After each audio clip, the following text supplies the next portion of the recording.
但是慢慢我就发现他有个毛病，就是我很难忍受的啊。他就是身边那些好哥们儿，他总把我们之间的一些事儿跟他们讲，无论是我俩生气时候的也讲，然后我俩幸福的事儿也讲，然后包括我的一些私密的问题他也讲。我觉得有点变态这样。也没说什么，真的说了。有一次我去商场买内衣，碰着那个他们寝室老五的女朋友了，然后他女朋友就我在买的时候，他竟然连我的尺码都知道。我说你怎么知道这个呢？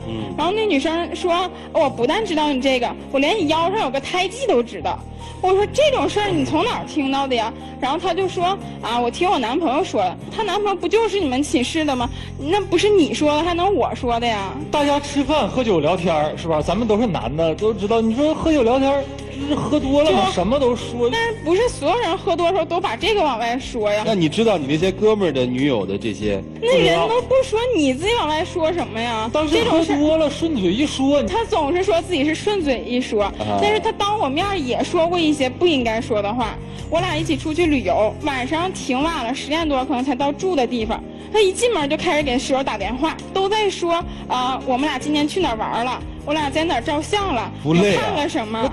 寝室的好朋友嘛，他们也没来过，给他们介绍介绍，顺便秀一下我俩甜蜜。不是这些秀甜蜜我也喜欢，但是你不用什么都往外说。他竟然给你打电话说，哎，你知道吗？我跟他在一起2年多了，我今天才发现他有一个毛病，就是他上完厕所竟然没洗手。你说这谁能受得了啊？这种事儿你往外说什么呀？这不是因为喝多酒了吧？闲聊嘛，大家聊天嘛，你都是好朋友，你说什么都行嘛。我就觉得在他朋友面前，我就好像一个就什么秘密都没有，就是透明的人，是个笑话。就是我跟他们一起也聚会过几次，我感觉我每次一去，他们就好兴奋。他们那些朋友竟然连我俩第一次约会做了什么，在哪儿，我俩第一次接吻是怎么发生的？第一次接吻是怎么发生的？这个我特别喜欢跟别人说，真的。你看看那种状态。我俩处了一段时间嘛，然后我就约他去看电影，正好就是电影里面接吻了，我说这好机会。行，能不能不说了？就是在朋友面前说，然后来这儿了还说，你看他那一脸兴奋，然后我都知道他在朋友面前什么有多猥琐。你们主持人是不是很好听啊？你，嗨。感觉特别特别甜蜜啊！到他这块这点事儿就不能跟人说。哎，我是不是可以这么理解？就是说，你其实，在跟你的这些朋友分享这些点点滴滴的时候，是想告诉大家你有多幸福，你的女朋友有多好。我真的很喜欢他，所以跟大家说嘛。我觉得他要是分享那些甜蜜的话，你可以说我对他有多好，生活上对他有多照顾，不至于把这种问题也往外说。这种2个人事情，就2个人在心里回味就可以。为什么非得跟他们分享？我跟他谈恋爱，又不是跟那些人谈恋爱。这件事我俩吵过好几次，然后我也跟他道歉了。他对这种事情很上心，但是对于我们俩在一起，比如说什么1周年啊、1个月啊这种纪念日，他都不记得。那些事情对他来说比较甜蜜，你周年觉得不甜蜜是吧？那也不是，周年的时候，哎呀，反正就是当时真的没注意这些事儿。他这老喜欢打球，然后给我买了一双我挺喜欢的球鞋，说这咱俩一周年了吗？我说啊，1周年了，太快了，我都没注意这些东西。挺正常的。谁听了能开心？他不但就是记不住这些，然后就是情人节他也不记得。那你说满大街都在过情人节，他不知道吗？那天我不是陪你出来玩了吗？那也是我给你打的电话，我约你出去，我说咱俩出去看个电影，逛个街，然后你才出去的。出去之后还问我说，这怎么今天这么多卖花的呢？我觉得怎么问这么傻的问题？我说因为今天是情人节。他说啊，情人节呀。我说你在那什么呢？这是你男朋友应该有的态度吗？情人节一个外国节日，你过它干啥呀？就每次他都这么有理，就觉得啊那些周年纪念我不会查着日子跟你过，然后那个情人节这些是外国人的，你中国人不应该过。那起码我生日你应该能给我过过吧？就生日在一起2年就没记对过。我没给你过过吗？上次谁给你过的啊？你记对过我生日吗？提前1周就给我发短信说祝我生日快乐。我给你打电话，我说今天是我生日吗？你是不是发错了？他那意思是倒计时。对。他不是这么说的，他说记个大概就行了呗，非得正日子干嘛呀？现在问他也不知道，我生日是哪天他不知道。12月份。我生日是1月份，根本就不是12月份。农历吗？12月份吗？我生日什么时候他不记得。但是我问他，我说你跟你这些室友啊，还有好哥们儿，你们一起组建这个篮球队哪天建立的呀？就立刻能回答出来。现在问他也知道。天天都跟好朋友在一起，谁都能知道。就是说明朋友对他来说比我还重要。那倒不是，那倒不是，肯定不是。朋友重要还是他重要？都重要。我跟他逛街，在商场里，你说挺开心的，两个人出去约会。然后他朋友打个电话，他就走了，就把我自己一个人扔商场了。朋友打电话跟我说3缺1，你人等挺着急的，我能不跟人？什么3缺1啊？麻将，周末出去跟朋友打麻将，我也不能每个周末都陪他吧。朋友找我玩，人3个人等着我。还有特别过分的事吗？我们俩的矛盾升级都是因为他朋友。我跟朋友聚会到很晚，然后我说你来接我一下行不行？我今天到挺晚的，我自己有点不太敢回家。然后他就说别的女生也都照样走，就你不行啊？你怎么那么特殊呢？就你那么娇贵啊？你就是伸手打车，小学生都会伸手打车吧？你不会，用我教你吗？就是每次他都这样一个态度，你说让我怎么原谅他？然后我就生气了，他要是来安慰安慰我、哄哄我，可能我也就不生气了。但是结果他派过来他的所有那些兄弟啊，一顿质问，就是打着调解的旗号在那块质问我说：“你怎么那么能编呢？谁派他们去了？人看咱俩正在火气上呢，见面又吵，吵了又分手。他们怎么那么好心，每次都过来呀？我好朋友啊，人家关心我，然后到你那块就不对，什么都不对。对，我就是跟你在谈恋爱，同时也跟你一群哥们在谈恋爱，有问题也得他们来过来哄我，私密他们也都知道。他朋友就在那质问我说：“他那么好一个人，你怎么总是这么不满足呢？”今天来的目的是什么呀？我的目的就是我父母在北京，希望我毕业之后去北京工作，但他希望我留在哈尔滨陪他一起奋斗。每次都把我扔下的人，有什么安全感让我陪着他一起奋斗呢？我觉得去我父母那儿应该对我来说是个更好的选择。是已经想好了要去北京，还是说如果他改变，他给你足够的安全感，你也不排除留在哈尔滨？也有这个可能，因为毕竟开始是我先喜欢他，所以说在我俩的感情里，我对他的爱远远要超出他对我的爱。好，你怎么个想法啊，兄弟？当然希望他继续留下了。你说大学毕业了，这些好朋友都走了，身边只剩下他了，我肯定会有更多的时间陪他呀。他就等不及了那种状态。就是他朋友都走了，才能轮到我，我就是始终处于给他们让地方的那种。你心里有他吗？当然有他了。如果要没有他，我今天至于来这个节目，就是希望挽留他吗？一定不去北京是吧？我就是希望能在就是自己家这边做点什么，毕竟说那边人生地不熟的，在这边我就是他如果一定要求你说，你陪我去北京，你会怎么选？这个我没考虑过。不是，你现在考虑一下，面对一下。现在的想法还是想留在这边啊。我真的希望他留在哈尔滨，他也很喜欢这边。就你希望什么都合你的心意是吧？如果他留下了，你还是割舍不了跟朋友那些感情怎么办？到时候朋友就也不能像就是平时在学校啊，在哈尔滨这么随便玩了。看起来是一些爱情和友情之间的冲突，实际这个背后可能还藏着更大的东西。那接下来我们一起听听我们老师们的一些意见，一起进入丘比特问卷。我觉得也许是你的女朋友真的对你太好了。今天回家以后，你好好问一下你自己，你是不是曾经害怕失去你的那些兄弟们，但是你从未担心过会失去你的女朋友，一如你的父母从小从你生下来就对你那样好一样，所以你都从来没有担心过他有一天会对别人这样好，会再也不理你。那个时候后悔可能再也来不及了。女孩子忍耐力是很强大的，她可以一直忍你的缺点，当有一天她崩盘的时候，抱歉，没有了。你回家一定要好好去思索，这样的一个女朋友很难碰，很难碰，要珍惜。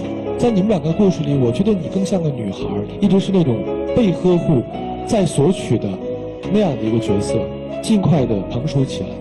我听他们在讲这个小儿女情长的故事，沉浸在自己大学的回忆中。我和我的大学一个特别好的哥们儿，我们俩在食堂同时看上了一个漂亮女孩，我们俩就坐那儿商量，一边吃着红烧肉一边商量，你追我追啊？他说你追吧，我说哎呀，要不你追吧？他说那行吧，然后就他追了。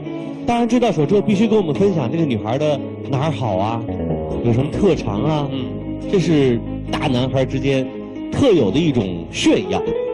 接下来咱说点大事儿。毕业以后面临工作选择的时候，朋友是可以分隔两地，10多年不见，见面依然像手足一样。但是男女两人不可能分割，而且能保存那种美好的感觉。如果你父母以及你自己的心已经定了要去北京，这个男孩再怎么都留不住你，除非他跟你一起走。兄弟，你明白吗？明白了，谢了。我倒不想谈你是要去北京，还是要留在哈尔滨。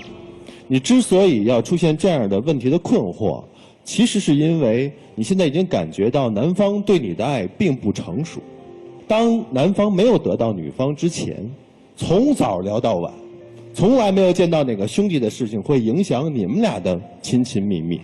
一旦得到了你之后，你发现他变了，因为他现在自己知道他可以高枕无忧了。为什么对那些社交活动那么起劲呢？因为他知道一旦如果他不起劲的去维护他的社交关系，他会出局的。但是他恰恰忽略了，如果在爱情当中，如果他不持续的对另一方保温的话，迟早你也会出局。现在毕业了，面临着两地的问题了，危机就出来了。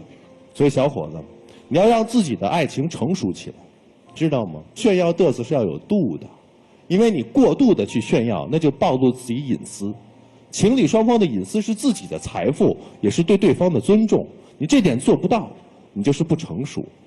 而且，你知道为什么女人会对那些特殊的节日那么热衷吗？其实，她们是要对那些好日子的回忆激起对爱的一种补充能量，一种信心。她们是希望这种爱的感觉是持续一辈子的。而你没能给他们，他会觉得你爱的不踏实。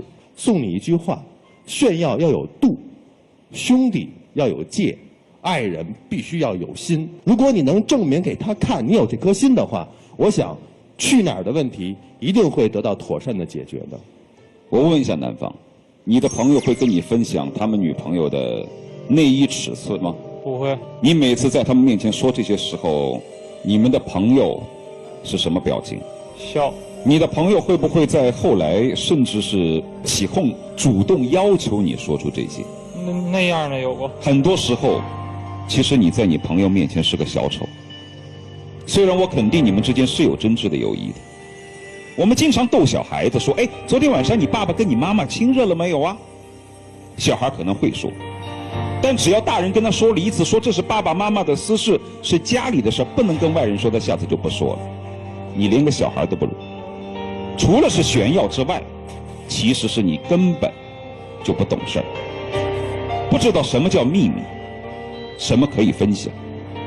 如果当你的女朋友的朋友、同性朋友、闺蜜知道你屁股上有块疤，当着你的面说出来，你作何感受？觉得挺丢人，挺没面子。再比如，你的女朋友和你约好了去哪个地方过哪个纪念日，她突然有事走了，把你一个人扔那儿，你作何感受？心情肯定特别不好，觉得。所以说你做不到将心比心、感同身受，你不会为别人着想。但凡是每一件事你站在他的角度着想，你就干不出来这些事儿。你比如说，我说话之前想想这句话说了，我女朋友会不会在我的朋友面前尴尬？你想了，你就不会说。如果你想到我要是记住她的生日，记住我们之间的相识纪念日，跟她好好过一过，她就会很开心，你就不会这样子。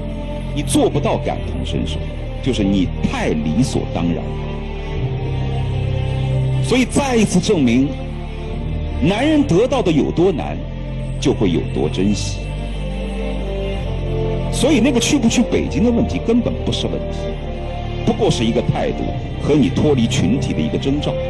刚才曲伟老师送了一句话，我也送了一句话：有些看似你拥有的东西，其实你未必拥有；有些看似即将要离开的东西，也未必要离开，不过是看你心里面有没有它。对于你来说，把不把握住，这一切的幸福在你手中。就这样。接下来的时间留给你们自己，我们一起进入黄金60秒。刚听那么多老师告诉我这么多话，我知道自己的问题在哪儿了。还有半年时间我们就毕业了，我希望这半年时间我能重新让你认识我，重新呵护你，重新珍惜你，给我一次机会。我真的舍不得你，我真的很喜欢你，很在乎你。咱们俩在一起2年了，之前都是我一直在喜欢你，说到要分开我也很舍不得，但主要是你没有一个态度让我觉得我应该留在你身边。我也会好好做，让你重新认识我，就这一次机会，最后一次，原谅我吧，别离开我，求你。让我想想。我真怕你一想就真的走了，就不转回来了怎么办呢？我以后再去找谁啊？还有谁这么喜欢我，这么爱我？求你了，别走行吗？走了再追啊！你还爱他，你不去追他吗？回去吧，两位，请回吧。姑娘，你看被动多好啊！请关门。有人说恋爱啊是练习着去爱，在这个舞台上，很多年轻人的爱情恰恰帮我们证明了这一点。看看他们自己的选择。5、4、3、2、1，请开门。就是爱你啊！谢谢你，别离开我，我会慢慢长大的，跟你去北京都可以。吓我一跳。他从来没那样是吧？我选择再相信他一次。考虑好了哈，北京也去啊？去哪儿都去。来吧，有请我们的小马桶，来有请。把那个戒指给这个叔叔。感谢杰里啊，为本节目嘉宾订婚提供的套装礼盒。当你把这个送给他的时候，他们希望你对他说一句话，叫“爱要有你才完美”。我们要感谢东尼佩奇钻饰为本节目嘉宾来提供这样一个订婚的钻饰。接下来就是属于他们的时刻了，各位来，请见证。瑶瑶，感谢你再给我一次机会，我会一直爱着你的，重新珍惜你。嫁给我，你愿意吗？我愿意，但是希望你能说到做到。